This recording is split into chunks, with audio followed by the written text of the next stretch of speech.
जय गुरुदेव, जय महाकाली। आप सभी साधकों का जय महाकाली ज्योतिष केंद्र के आपके अपने इस चैनल पर स्वागत है। वार्ताली साधना, पंचागुली साधना की तरह ही वार्ताली साधना भी त्रिकाल दर्शन या काल ज्ञान साधना या भविष्य दर्शन के लिए बड़ी उपयुक्त कही गई है। देखो, दो तरीके से साधना सिद्ध होती है। एक, आप साधना करते हैं तो जब पूर्ण सिद्धि हो जाती है तो भूत भविष्य वर्तमान आप आसानी से देख पाते हैं।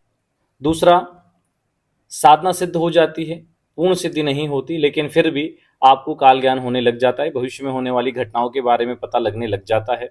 और क्या घटनाएं होने वाली है या आपके सामने कोई व्यक्ति आए हैं तो वो किस वजह से आए हैं, उनका नाम आदि क्या है, ये सारी चीजें आपको पता लगने लग जाती है। तो दो तरीके से साधना सिद्ध होती है और दोनों ही तरीके सही हैं। पूर्ण सिद्धि होने पर सब कुछ पता चलता है और पूरी सिद्धि ना होने पर भी ऐसा नहीं है कि साधना का लाभ नहीं मिलता।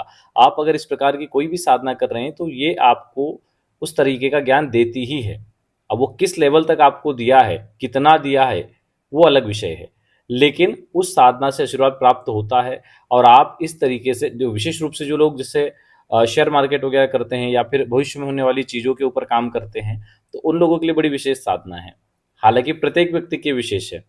कम से कम आपको इससे ये चीज़ भी पता चलती है कि कौन लोग आपका साथ देंगे, कौन नहीं देंगे, क्या चीज़ें होने वाली है, क्या सही है क्या गलत है, उस चीज़ के निर्णय आपके प्रबल हो जाते हैं।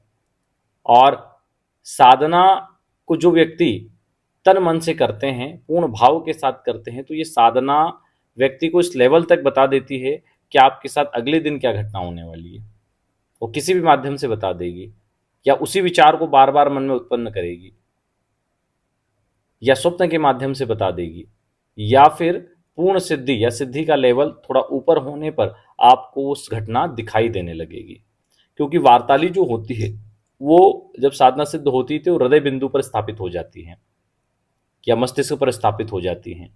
तो इससे व्यक्ति को सारी चीजें, चाहे मन की गति से, चाहे तृतीय नेत्र के माध्यम से, आज्ञा चक्र के माध्यम से चीजें पता लग जाती है। मतलब कुल मिलाकर ये साधनाएं सिद्ध होती ही है, बस व्यक्ति के अंदर भाव होना चाहिए।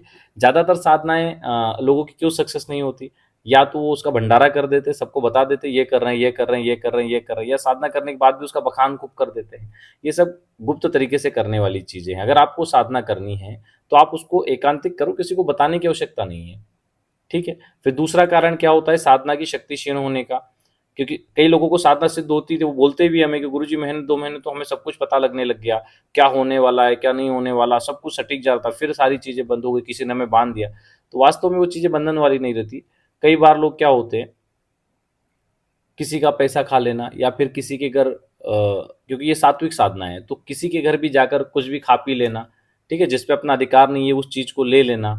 तो ऐसे में आपकी शक्ति जो है वो क्षीण होती जाती है, वो प्रभाव साधना का वो क्षीण होता जाता है और वो चीजें खत्म हो जाती है। यानी कि आपके पास साधना और सिद्धि आई है तो समझो जिम्मेदारी बढ़ गई है, और जिम्मेदारी बढ़ गई है तो आपको बहुत सतर्क रहना और बहुत तरीके से रहना है।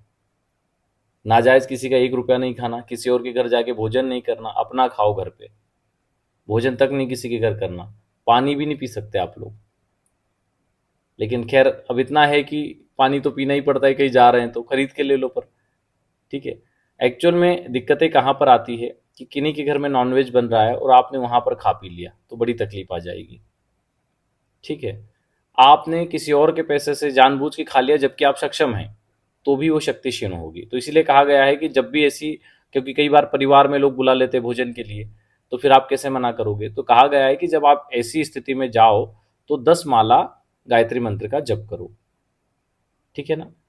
तब जाके आपकी जो ऊर्जा है वो आप तक सीमित रहेगी, अन्यथा वो सामने वाले को प्राप्त हो जाएगी। साधना आपने की और उसकी ऊर्जा उसके पास चली जाएगी। तो इसलिए इन सब छोटी छोटी चीज़ों का साधना के क्षेत्र में बहुत ध्यान रखना जरूरी है। पिछले बहुत सारे वीडियो में हमने बहुत सारी अलग अलग चीज़ें बताई है। सब कुछ एक वीडियो में समेट पाना आवश्यक नहीं है, लेकिन कोशिश करते हैं कि ज़्यादा से ज़्यादा उस चीज़ को समझा पाएं। ठीक है। चलिए, इस साधना को किसी भी रविवार से शुरू कर सकते हैं, स्नान आदि से निवृत्त होकर सुबह 4 बजे या रात्रि 10 बजे से। और रविवार के बजाय इसका जो सबसे श्रेष्ठ मुहूर्त है वो है कृष्ण पक्ष की चतुर्दशी, यानी अमावस्या के एक दिन पहले से इसको शुरू करो, तब ये उत्तम फल देती है। ठीक है। अब जो लोग नहीं कर पाते किसी कारणवश, तो फिर वो संडे से कर सकते हैं, और संडे से फिर उनको ये साधना 41 दिन करनी होती है। ठीक है। साधना के नियम: ब्रह्मचर्य का पालन, जमीन पे शयन, एक समय भोजन, क्रोध नहीं करना, झूठ नहीं बोलना, ठीक है, कोई नशा पत्ता नहीं करना और विनम्र रहना, ये चीजें ध्यान रखें। एक समय भोजन बिना लहसुन प्याज, एक समय दूध वगैरह फल वगैरह ले सकते हैं, ठीक है। वैसे तो साधना में कोई काम नहीं किया जाता, साधना आपको एक स्थान पर रहकर ही करनी रहती है और पूरा ध्यान आपका आपकी साधना में होना चाहिए। लेकिन आजकल काम करेंगे नहीं तो कमाएंगे खाएंगे क्या, ऐसी स्थिति हो जाती है ना कि भाई 41 दिन कोई व्यक्ति घर नहीं बैठ सकता, तो कोई बात नहीं, आप लोग काम करें और करते हुए साधना करें, ठीक है ना। अपना ध्यान थोड़ा साधना में रहना चाहिए तो ठीक रहेगा। मन में मंत्र चलते रहना चाहिए और इस चीज़ का भरोसा होना चाहिए कि हमें सिद्धि अवश्य प्राप्त होगी, तो अवश्य ही प्राप्त होती है। तो स्नान आदि से निवृत्त होकर अमावस्या के एक दिन पहले यानी चतुर्दशी को आप रात्रि 10 बजे या सुबह 4 बजे से इस साधना को करेंगे। लाल वस्त्र आसन रहेंगे, दिशा पूर्व रहेगी, सामने लकड़ी का बाजोट रहेगा, उस पर भी लाल कपड़ा, आपके भी वस्त्र और आसन लाल रहेंगे। मूंगा की माला रहेगी, ताम्र पत्र पर अंकित वार्ताली यंत्र रहेगा और एक यंत्र हम आपको भी स्क्रीन पर देंगे, उस अभी देंगे वो यंत्र भी आपको जो भोजपत्र पर बनाना है तो वो रविवार दिन में ही आप बना लें, या अगर रविवार सुबह से करना है तो शुक्रवार को बना ले, गुरुवार या शुक्रवार को भोजपत्र पर बना लो। उसको अष्टगंध से या कुमकुम से या कुमकुम केसर और कपूर, 3 चीज़ें त्रिगंध मिलाकर बना लो, अनार की लकड़ी या चांदी के तार से, ठीक है। और उस यंत्र को बनाकर उस तांबे के यंत्र के साथ रखना है, ठीक है, यानी यंत्र आपको पहले से तैयार कर लेना है और तांबे के यंत्र के साथ उसको रखना है, ठीक। अब यंत्र के रखने से पहले उस बाजोट पर चावल बिछा दें, वहां पर दोनों यंत्र रख दें, मूंगा माला रख दें, अपना पवित्रीकरण आचमन कर लें। सबसे पहले 4 तिल के तेल के दीपक चारों कोनों पर लगा दें बाजोट के, ठीक। अपने लेफ्ट साइड पर आप कलश स्थापित कर दें, जल से भरा हुआ कलश, और उसके ऊपर नारियल स्थापित करें और चुनरी लगा दें, कलावा बांधे, मानसिक रूप से सभी देवताओं का आवाहन करें उस जल में, जल का अंदर भी पूजन करें, ऊपर जो नारियल रखा है उसका भी पूजन करें, ठीक है। अपना पवित्रीकरण आचमन जरूर कर ले पहले। फिर एक घी का दीपक भी प्रज्वलित करें और वो दीपक पूरे साधना काल में चलना चाहिए अखंड रूप से।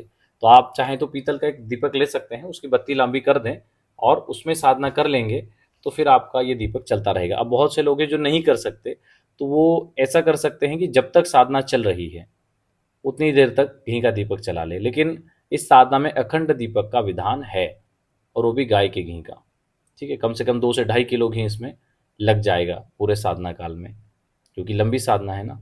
तो इसको पहले से ही सारी प्री प्लान करके ही साधना करें, ऐसा ना हो बीच में चीज़ें खत्म हो जाए तो फिर साधना खंडित हो जाए, ऐसे में दिक्कत होती है।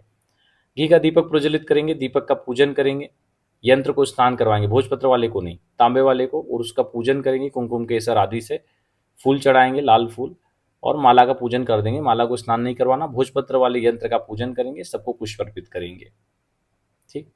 उसके बाद में देखो, जो कमरे में साधना करोगे ना वो एकांत कमरा होना चाहिए, ऐसा नहीं हो कि वहाँ कोई भी आ जा रहा है। ऐसी साधनाएं थोड़े विशेष तरीके से करनी चाहिए, तो एकांत में करो तो ज़्यादा अच्छा है। उसके बाद हाथ में जल लेके विनियोग करेंगे, विनियोग का मंत्र नोट कर लो, और विनियोग करते हुए जो जल है वो सामने छोड़ दो।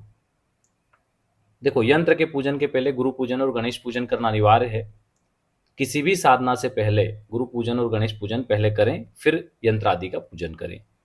विनियोग करने के बाद में करन्यास, षडन्यास, रसन्यास आदि कर लें, वो भी हमने दे दिए हैं, उनको स्क्रीन से नोट कर लें। यह होने के बाद में मूल मंत्र, जो वार्ताली का मूल मंत्र है, इसकी 16 माला मंत्र जप करनी है मूंगा माला से, ठीक है। सिद्ध मूंगा माला हो उससे जप करें। मंत्र को नोट करें, ओम एम ह्रीं श्रीं पंचकारस्य स्वाहा, यह मंत्र है। विशेष रूप से कृष्ण पक्ष की चतुर्दशी से शुक्ल पक्ष की पूर्णिमा तक यह साधना करनी चाहिए, यानी कुल मिला के 16 दिन की यह साधना है और 16 माला मंत्र जप प्रतिदिन इसमें रहेगा, दिशा पूर्व रहेगी। इसका जो जप करेंगे आप, जो सबसे लंबी उंगली आपकी मध्यमा और अंगूठा, इन दोनों के माध्यम से ही इस मंत्र का जप होगा। इसका शुद्ध उच्चारण होना चाहिए और स्पष्ट स्वर में धीरे धीरे उच्चारण करें, ठीक है। प्रतिदिन यंत्र, कलश, माला आदि का पूजन होगा। भोग इसमें आप चाहें तो फल फ्रूट लगा सकते हैं, नहीं चाहें तो कोई बात नहीं, चाहे तो सफ़ेद मिठाई या खीर भी लगा सकते हैं और स्वयं उसको ग्रहण करेंगे, किसी और को नहीं देना। जब साधना सिद्ध होती है तो एक दिव्य तेज पुंज हृदय बिंदु या आज्ञा चक्र में स्थापित होता है। जब साधना पूर्ण हो जाए तो वह जो पेपर वाला भोजपत्र वाला यंत्र है उसको चांदी के ताबीज में डाल के अपनी दाहिनी भुजा पर बांध लो लाल धागे से, और जो आपका माला और तांबे का यंत्र है उसको अपने पूजा स्थान में स्थापित कर दो। दैनिक पूजा वहां पर होती रहेगी। प्रतिदिन पूजा में बैठने से पहले अपने आसन को प्रणाम करके फिर आसन पर बैठो और आसन का पूजन भी करना है। उठने से पहले माला जप के बाद उठने से पहले माला जप करते करते किसी से बात नहीं करना, फोन वोन नहीं उठाना। अगर किसी कारणवश आप रुक गए या किसी को आवाज देने में रुक गए तो माला फिर शुरू से करनी पड़ती है, ठीक है। तो इस चीज का ध्यान रखें। अपने आसन के नीचे थोड़ा सा जल छोड़ें, मध्यमा अनिमिका से जल को छूकर दोनों आंखों को लगाएं, 4 बार मस्तक को लगाकर बोलेंगे शक्राय वशट। इस प्रकार आपकी साधना पूर्ण होती है। तो 16 दिन की साधना है, 16 माला मंत्र जप है। तो इस दिव्य अनुष्ठान को कोई भी कर सकता है, किसी के लिए कोई बाध्यता नहीं है। स्त्री पुरुष जो करना चाहे वो कर सकते हैं। चलिए, देखो क्या होता है, स्त्रियों का थोड़ा सा मासिक धर्म का समय रहता है, इसलिए वो चतुर्दशी से शुक्ल पक्ष तक जाने में उनको दिक्कत आती है, उनका एडजस्ट नहीं हो पाता। इसलिए हमने बोला कि वो लोग रविवार से भी कर सकते हैं, ठीक है ना। बाकी लोग तो जो बताया गया है उसी से करें तो ज़्यादा अच्छा है। चलिए, आज के लिए इतना ही। जय गुरुदेव, जय महाकाली।